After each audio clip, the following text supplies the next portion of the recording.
Cara, isso que ninguém sabe, mas me tornar catequista em 2024 foi a melhor coisa que me aconteceu. Eu me tornei um líder melhor, um gestor melhor, uma pessoa que escreve copies melhores e também uma pessoa melhor para minha empresa em 2024 graças a me tornar catequista. Mas nesse vídeo aqui eu quero te contar como foi esse processo de me tornar catequista, uma pessoa que era aversa à igreja, de tornar catequista, e como isso me permitiu escrever copies e vender melhor e engajar melhor os meus clientes, tá? Mas primeiramente, pessoal, Michel aqui diretamente do posto de comando. E até 2020, pessoal, é uma pessoa totalmente contrária à igreja. Briguei várias vezes com a minha mãe porque eu não queria batizar meus filhos na igreja. Briguei não, discuti, né? Discussão de mãe e filho. Eu falei que eu não queria que meus filhos se batizassem na igreja, eu queria que eles escolhessem a religião que eles quisessem. Se eles quisessem se batizar na igreja católica, eles poderiam, mas eu não ia convencer eles e nem insistir para eles fazerem isso, né? Eu nunca fui muito à igreja, desde minha crise de eucaristia, nunca fui muito fã de ir para a igreja, nunca entendi o real valor disso, né? Até que em 2020 eu assisti, olha só como é que foi o meu processo, tá? Tava na chácara de um amigo, conversando com um amigo dele, né? Então não é meu amigo, é um conhecido meu amigo dele. Ele citou a seguinte frase: eu estou aprendendo russo pelo Duolingo. E aí eu lembrei da série O Gambito da Rainha, onde a personagem principal, que eu não lembro o nome dela, fala com outro cara que também não lembro o nome dele, que ele fala o seguinte: eu estou aprendendo russo porque eu quero ler Dostoiévski no original. Inclusive tem alguns livros Dostoiévski em casa. Mas até este momento eu não conhecia quem era Dostoiévski, não fazia a menor ideia de quem era Dostoiévski. E aí na hora que o amigo do amigo falou isso pra mim, eu falei assim: pra ler Dostoiévski no original, pensei que ele ia se ligar na série, porque a série tava bem hypada na época, né? Ele falou assim: meu, tu conhece Dostoiévski? Falei, não, eu não faço nem ideia quem que é. Daí eu contei a história pra ele, escutei isso aí numa série e tal. Daí ele falou assim, que eu gosto muito de literatura, é um autor e tal, enfim, assado. Falei, cara, eu gosto muito de ler. Já li O Poder do Hábito, Hábitos Atômicos, eu leio mais desenvolvimento pessoal. Eu nunca fui pro lado de literatura, acho meio chato a literatura, né? E eu sempre leio livros de desenvolvimento pessoal, autoajuda e de negócio e business. Ele falou, cara, tem que ler literatura, vai te ajudar muito melhor, vai te expandir a cabeça, enfim, periri, parará. Falei, cara, me manda então uns livros pelo WhatsApp depois, para eu ler. Ele falou, claro, com o maior prazer. Me indicou 3 livros. Era Esaú e Jacó, do Machado de Assis. Ele me indicou também A Morte de Ivan Illich, e do Levi Tolstói, e O Deserto dos Tártaros, de um autor italiano, que eu não lembro o nome. Mas os 3 livros eu li foram excelentes. Depois eu comecei a ler mais livros de literatura, comecei a me engajar, falei de novo com esse cara que virou um amigo, muito amigo meu. Ele me apresentou o Olavo de Carvalho. E ali foi a minha virada de chave. Tu pode ter a opinião que tu quisesse, professor Olavo de Carvalho. Pra mim, ele mudou a minha vida. Tem uma pessoa antes do Olavo de Carvalho e uma pessoa depois do Olavo de Carvalho, tá? Vou cuidar com o microfone aqui, porque antes eu encostei aqui, ó. Não saiu meu áudio, tive que gravar esse vídeo de novo.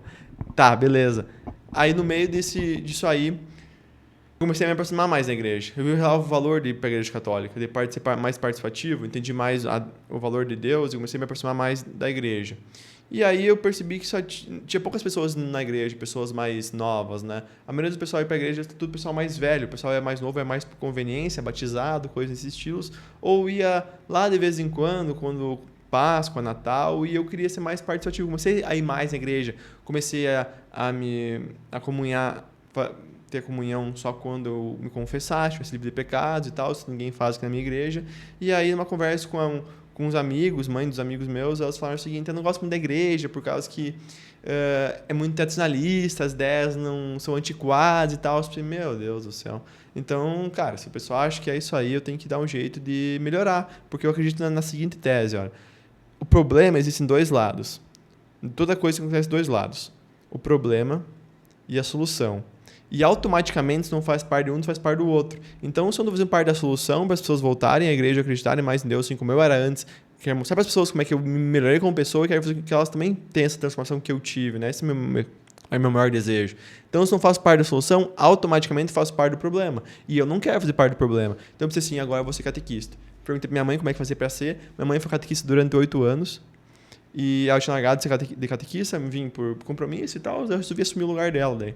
E peguei uma turma de 8 crianças de 9 anos de idade. Toda terça-feira, a cada 15 dias, tive um encontro com ela sobre algum capítulo do livro da catequese para criança, né, da iniciação eucarística.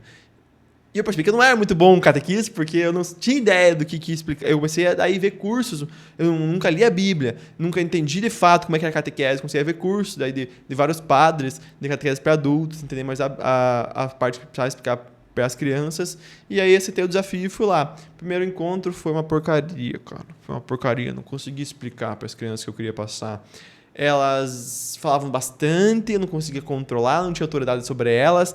Eu tentava passar uma coisa, mas pelo rosto delas eu percebia. Tem uma menina que eu percebo quando ninguém está entendendo, que ela faz uma cara bem característica, quando ela não está entendendo, eu percebo, eu estou me passando aqui, não estou conseguindo explicar para as crianças. E eu subestimava elas muito, achava que elas eram muito burras, elas são muito inteligentes, muito à frente. Então eu subestimava elas, foi um problema meu, precisava melhorar como catequista se eu quisesse continuar. Pensei em desistir algumas vezes no começo e seguir em frente. Eu percebi uma coisa que me melhorou. Eu preciso ensinar uma coisa bem complicada para as crianças. Por exemplo, a Páscoa judaica, ou a história de Abraão e Sara, ou várias ideias durante a catequese eu precisei explicar para as crianças que eu não podia explicar onde estava no livro da catequese, porque era termos que ficava complicado entender e ficava chato. Não é que elas não entendiam, é porque era chato. Elas são muito inteligentes, elas entenderiam se elas prestassem atenção. Mas daí o culpado é o TikTok, o Instagram, mas enfim, eu não posso... De novo, solução e o problema. Se eu culpar o TikTok e o Instagram porque as crianças não estão prestando atenção na minha catequese, é eu me tirar da culpa. E eu não estou, se eu não sou parte da solução, eu faço parte do problema. Entendeu? Então eu preciso dar um jeito de fazer entender. Aí que eu percebi. As pessoas conseguem entender melhor aquilo que você tem a dizer quando você dá um exemplo da realidade delas. Então eu parei de falar tanto o que o livro estava dizendo e comecei a trazer mais para a realidade delas. A dar exemplos da minha cidade, como Abraão e Sara estavam sozinhos, eles iam ir de um lado da cidade até o outro lado da cidade, como é que eles fariam, fechei os olhos deles, fiz imaginação, dei exemplos para eles entenderem, com dinâmicas, para eles conseguirem absorver ainda mais a ideia. Então eu explicava de um conceito, dava um exemplo da vida deles, trazia uma dinâmica assim, eles conseguiam entender um pouco mais o que eu queria passar para eles no final das contas, né? E eu percebi o seguinte, caras, eu posso isso para minha empresa também, porque assim, eu tenho uma agência de marketing para clínicas de harmonização orofacial, né? E aí eu preciso vender procedimento dos nossos clientes para os clientes deles, no caso, né? Eu sou especialista em produção de conteúdo, eu sou líder do setor hoje, não trabalho mais para o cliente, mas preciso ensinar meus colaboradores a escrever copies melhores agora, né? E, por exemplo, tem um procedimento que é o seguinte, que é sobre gordura corporal, né? Por mais que a gente pegue a harmonização orofacial, a gente aceita clientes de outro nicho, às vezes um cliente quer anunciar uma coisa específica de gordura corporal, né? Como é que eu vou vender eliminação de gordura corporal numa copy diferente que as outras pessoas fazem, né? Aí eu pensei, olha só a copy que eu utilizei, né? Primeiro, público-alvo são mães. A maior parte das pessoas são mães, mulheres de 40 anos ou mais, que querem perder as gorduras pro verão, na época do ano passado, né? E como é que eu faço para trazer algo diferente para as pessoas, para elas perceberem, para elas irem até a clínica pagar caro um procedimento de gordura localizada? Olha só o que eu fiz. Mãe, sabe quando você chega em casa? Você que é mãe, sabe quando você chega em casa aí teu filho bagunçou o teu quarto inteiro, pegou as roupas da gaveta, jogou fora, tirou o lençol da cama, riscou o teu travesseiro, riscou a parede do quarto, derrubou a mesa, fez o caos na sua casa, chega em casa às 6 horas da tarde morrendo de cansado e tem tudo aquele quarto para arrumar. A primeira coisa que você pensa é, eu vou matar essa criança. Mas daí, você sabe que não vai adiantar de nada você matar a criança, o que você vai fazer? Você vai arrumar o quarto. Bom, tem que fazer, não tem como jogar pro lado, você com a sua casa, com os seus filhos, o teu marido não vai fazer porcaria nenhuma, então pega você e vai arrumar. Aí você começa. Vou pegar e vou eliminar o que tem de lixo, vou jogar fora o lixo. Primeiro eu faço um diagnóstico, por onde eu vou começar, onde está mais crítico, jogo os lixos fora, elimino o que tem de excesso, vou organizando, vou arrumando o que tem de dá para organizar, vou arrumando, no final das contas você vai fazendo um trabalho de formiguinha que no final da noite você está com o quarto novo novamente.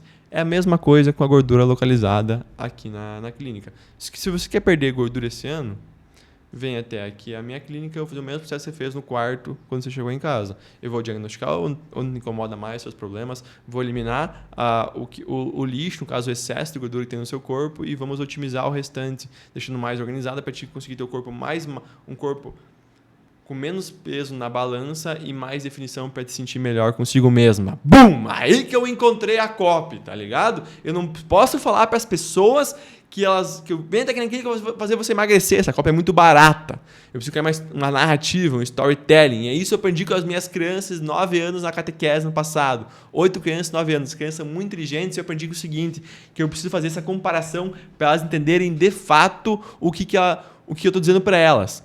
Outro exemplo. Por que as pessoas reprovam em matemática na escola e não reprovam na autoescola?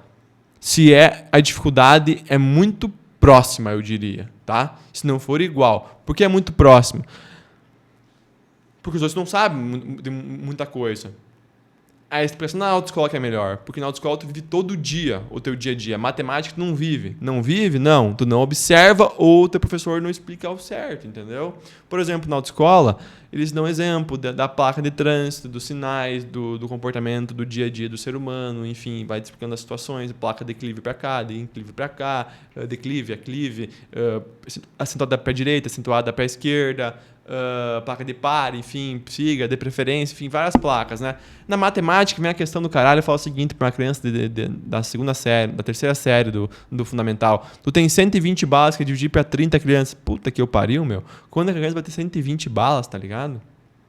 Tem um exemplo mais concreto por dia a dia das crianças, elas conseguir enxergar a matemática no dia a dia delas. Por isso que elas não entendem, por isso que elas vão mal em matemática. Pode ser que algumas crianças são burras ou não se esforçam. Existe esse mundo, eu acredito, né? Não sou pai nem mãe, mas não falei com poucas crianças, só minhas 8 crianças, 9 anos de idade. Mas é que exemplos são ruins. Tem que melhorar os exemplos. Tu não pode falar para uma pessoa aquilo que você quer dizer, simplesmente. Tu precisa falar para outra pessoa aquilo que tu quer dizer com a linguagem que ela entenda, fazer ela imaginar o que tu está contando para ela. É ali que está o segredo da coisa. Assim que eu conseguir vender melhor o meu sócio, o Pietro, eu tenho 2 sócios. Vou mudar essa história aqui. Sou eu e mais 2 pessoas. Somos em 3 sócios. Um sócio meu, o Pietro, ele é o gerente comercial e closer da minha agência. Então, ele toca o setor comercial de captação de clientes para a nossa empresa. E eu e o Luciano na parte operacional, então a parte da entrega de fato para o nosso cliente, né? Eu e ele somos líderes do nosso setor. O Pietro, nas calls de venda, ele é excepcional. Os exemplos que ele dá são brilhantes para as pessoas entenderem o que a gente faz para o produto da pessoa. Eu, que estou no produto no dia a dia, não teria essa brilhante ideia como ele tem de explicar para as pessoas o que a gente faz. Ele tira isso de letra. Para mim é mais complicado. O que eu fiz? Me tirei da zona de conforto para ser catequista. Então eu tenho uma turma de 8 crianças, onde eu tenho que ensinar as coisas para ela. Então me fez me tornar um líder melhor. Porque eu consigo fazer que meus colaboradores comprem a minha ideia através das histórias que eu conto no meu dia a dia. As minhas cópias melhoraram porque eu consegui entender de fato o que ela precisava explicar e de que forma elas precisavam explicar, entendeu? Então isso me fez melhorar como pessoa, como vendedor, como pessoa que... Quem vende e quem engaja é a mesma...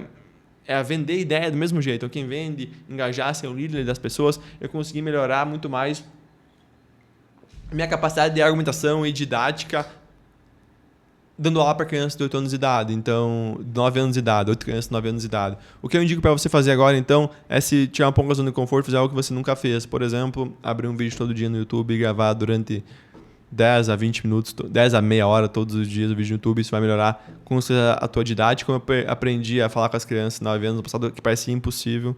Pensei várias vezes em desistir, eu não sabia lidar com criança, mas enfim, eu estou aprendendo um ano como catequista, não me arrependo em nada, e hoje eu me orgulho em falar que eu estou fazendo parte da solução e não do problema em trazer as pessoas mais perto da igreja. Bom, pessoal, esse foi o meu vídeo de hoje aqui, espero que vocês tenham gostado. Clique abaixo, se inscreva no meu canal, dê um like aqui, visite minha Substack e mande um comentário também, eu fico imensamente feliz quando vocês conversam comigo. Valeu, pessoal, até a próxima e tchau, tchau.